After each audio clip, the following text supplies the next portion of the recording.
At nasa linya natin ngayon ang ating hindi naman ako attorney, kaya hindi ko tinatawag na panyero ang ating kaibigan, ang ating amigo, si Attorney John Rex Laudianco. Long time no hear. Attorney, magandang hapon. Buenas tardes. Magandang hapon po, senyor, at sa lahat po ng ating taga-subaybay dito sa DWIC. Good afternoon po. Salamat sa pagpapaunlak mo. Alam namin busy-busy kayo ngayon dyan at mabuti nagkaroon ka ng pagkakataon pa rin na makapanayan pa namin ngayon. So, ngayon ba tuloy-tuloy pa rin yan ang pagdagsa ng mga kandidato dyan sa lugar nyo?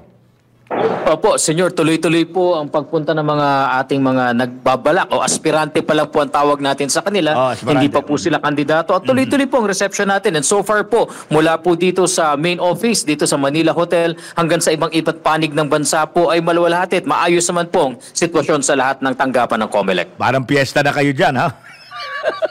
Opo, meron na pong ganong atmosphere, pero nakakatuwa rin naman po at pinakikinggan naman po tayo ng nagpa-file ng COC dahil limitado lamang po ang pinapapasok namin sa lahat ng venue po. Okay, kasi may tanong ako, kumusta yung mga party list natin? Di ba napag-uusapan natin na medyo babawasan na natin ang party list? Mukhang the way I look at it, nadagdagan ng party list, may nanay na, may tatay pa, may kuya na, may ate pa. Ang dumadami ang party list nalilito na ako sa party list. Ano ba nangyari dito sa party list na ito, attorney?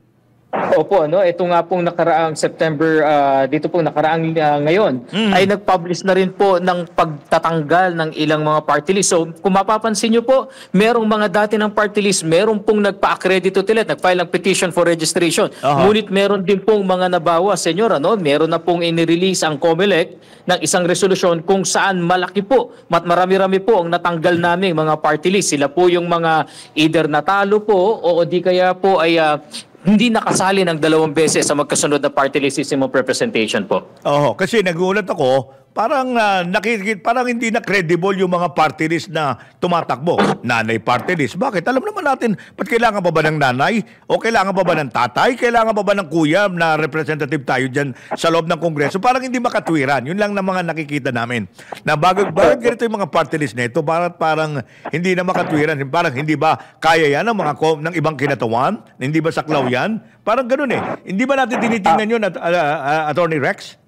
Opo, tinitingnan din po natin ito at nandun naman po sa ating batas, Republic Act 7941. Pati na rin po sa rules and regulations ng COMELEC, binibigyan po natin ng pagkakataon ang lahat ng interesadong party na kung makikita po nila ang nominee doon sa party list group na yan na hindi kwalipikado, ay pwede pong patanggal natin petition to oppose po or disqualify yung mga nominees po na yan. Kaya nga lang po, meron pong desisyon kasi ang Korte Suprema doon sa atong panglaom case na malinaw po na sinasabi na ang mga nominado kailangan po hindi wallowing in poverty o kaya po ay talagang nagdadanas ng sektor na kanya nire-represent. Sapat po na meron siyang advokasya at track record patungkol sa interes ng sektor na yan. So yun nga po, kaya nga po nung nagkaroon po ng mga ilang bill sa Kongreso kung saan pinapatawag ang COMELEC, sumasali po kami sa discussion at nakikiisa po kami dun sa mga intention ng mga authors ng bill na yan na sana po mas malinaw kung sino talaga ang dapat na maging representante at nominees ng mga party list na yan kung kailangan pong i-revise balang kasing muli ang Republic Act 7941 ay hindi wala pong oposisyon ng COMELEC. Pero sa ngayon po, senyor, ito po ang umiiral na batas, ito po ang umiiral na desisyon ng Supreme Court na kailangan sundin ng COMELEC. Okay, so inaasahan ba natin na itong mga nag-file ng mga party list na ito, sasalain pa natin ito dahil mga aspirant pa rin yan. Consider, di ba? Tony?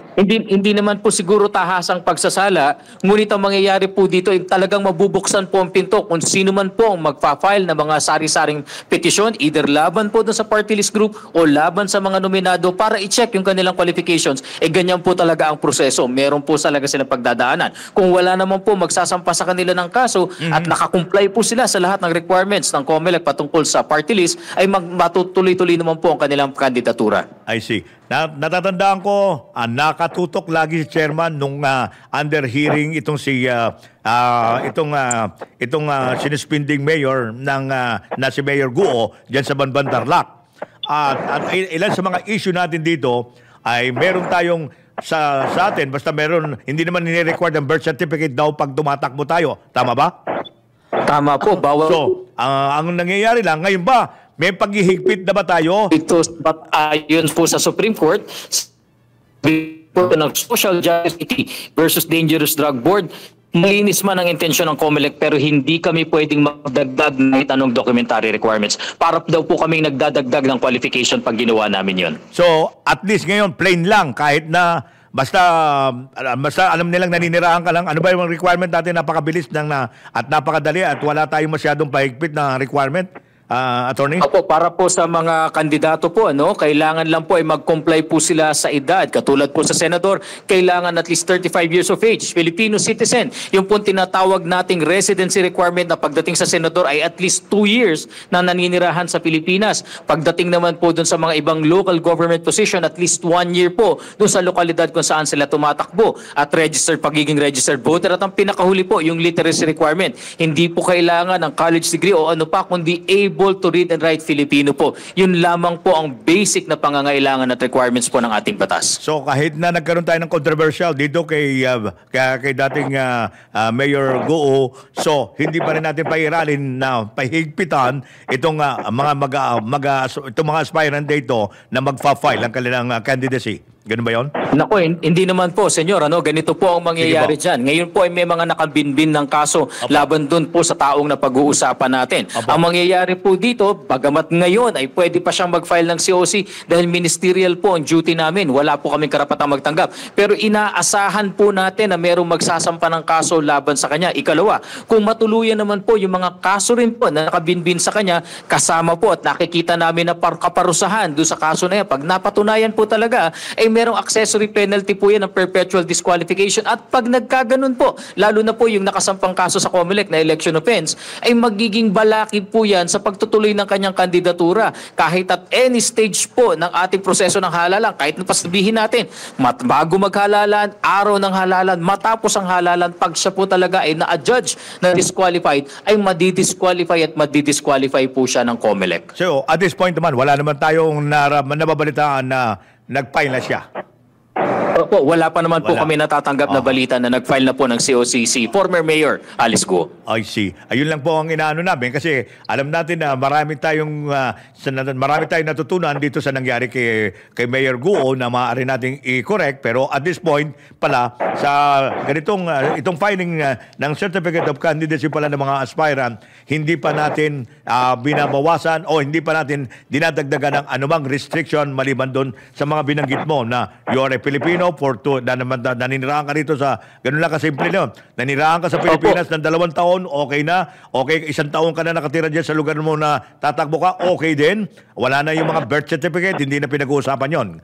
Attorney. Opo, senyor, pero makakaasa po kayo bilang transparency measure ng COMELEC na sa loob ng ilang araw po pagkatapos ng filing ng COC ay ilalathala namin sa COMELEC website ang lahat ng COC po na natanggap namin.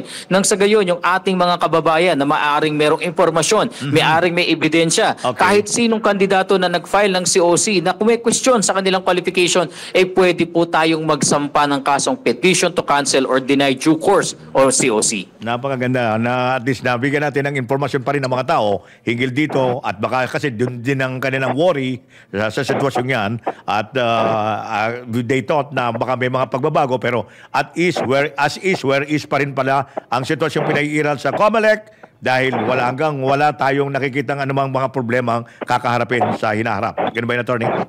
Opo, tama po at makakaasa po kayo na kung may bago mang pong sitwasyon na kakaharapin ng COMELEC, mapakabilis po magdesisyon ng aming Commission and Bank at makakaasa po kayo na re-resolbahin namin ito nang aayon sa batas at sa desisyon ng Korte Suprema. Okay. Maraming salamat, Attorney John Rex Laudianco, ang ating tagapagsalita po ng Commission on Election sa pagbibigay daan nyo sa amin habang patuloy ngayon na medyo may abalang-abala kayo dyan sa lugar na yan. Isang karangalan po, Senyor. Mabuhay po at maraming salamat po. Maraming salamat. Attorney John Rex Laudianco, tagapagsalita ng Commission on Election.